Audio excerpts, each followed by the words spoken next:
జార్ఖండ్ రాష్ట్రంలోని బొకారో జిల్లాలో భారీ ఎన్కౌంటర్ జరిగింది.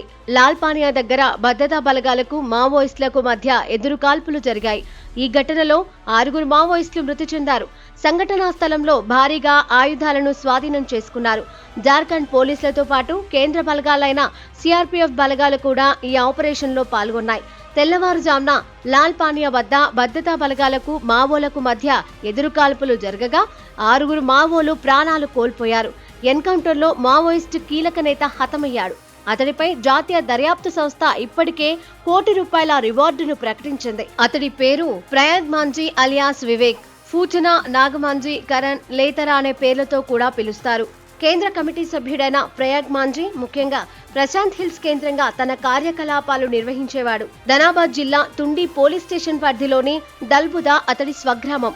జార్ఖండ్, బీహార్, ఛత్తీస్గఢ్, ఒడిశాల్లో దాదాపు 100 దాడుల్లో ఇతడి హస్తం ఉంది.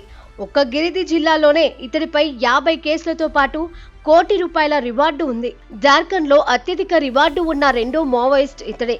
మాంజీ కాకుండా మరో 4 పైనే ₹1 కోటి రివార్డులు ఉన్నాయి. ఈ ఎన్కౌంటర్ లో చనిపోయిన 8 మందిలో అరవింద్, రామ్ మాంజీ అనే మావోయిస్టులు ఉన్నారు. వీరిపై కూడా ₹10 లక్షల చొప్పున రివార్డులు ఉన్నాయి. ప్రస్తుతం కాల్పులు కొనసాగుతున్నాయని సిఆర్పీఎఫ్ బలగాలు చెబుతున్నాయి. ఇక దేశవ్యాప్తంగా కూడా మావోయిస్టులను మట్టుబెట్టేందుకు కేంద్ర ప్రభుత్వం అనేక చర్యలు చేపట్టింది. అందులో భాగంగా దేశంలోని పలు ప్రాంతాల్లో కూంబింగ్ పేరిట పెద్ద ఎత్తున ఆపరేషన్లు నిర్వహిస్తున్నారు.